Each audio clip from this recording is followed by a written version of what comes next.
रोशनी की तलाश भाग 1। अंधेरों का शहर एक समय था जब सब कुछ रोशन था। आसमान में तारे चमकते थे, शहर में मुस्कानें होती थीं और लोगों के दिल रोशनी से भरे होते थे। लेकिन अब शहर पर अंधेरा छा गया था।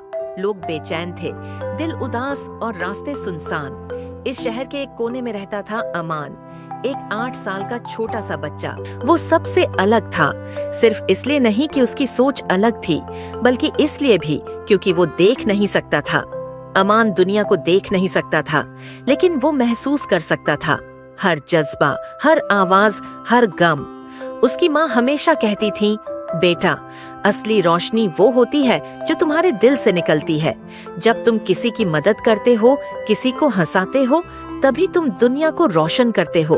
अमान हमेशा सोचता था, क्या सच में मैं रोशनी ढूंढ सकता हूँ? एक रात जब पूरा शहर सोया हुआ था, अमान को एक अजीब सी रोशनी का एहसास हुआ। उसने अपने दिल में एक बुलावा महसूस किया, जैसे कोई उससे कह रहा हो, अमान, तुम्हारी यात्रा शुरू होने वाली है। तुम वो रोशनी ढूंढ सकते हो जिसे सब लोग भूल चुके हैं। वो उठता है, अपना छोटा सा बैग उठाता है और निकल पड़ता है, अंधेरे में रोशनी की तलाश में। पहला कदम अमान सुबह से बेचैन था। पिछली रात का सपना बार बार उसके जहन में घूम रहा था।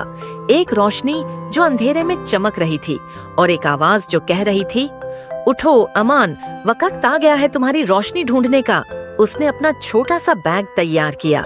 उसमें एक पुरानी तस्बीह थी, माँ के हाथ की दी हुई रोटी और एक कपड़े में लिपटा हुआ उसका प्यारा खिलौना।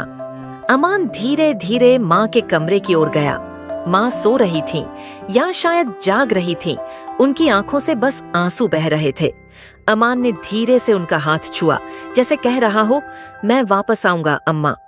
फिर उसने पहला कदम उठाया।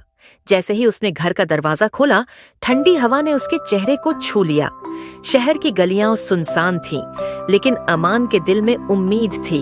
हर कदम के साथ उसे लग रहा था कि वह किसी अनजानी ताकत की ओर बढ़ रहा है।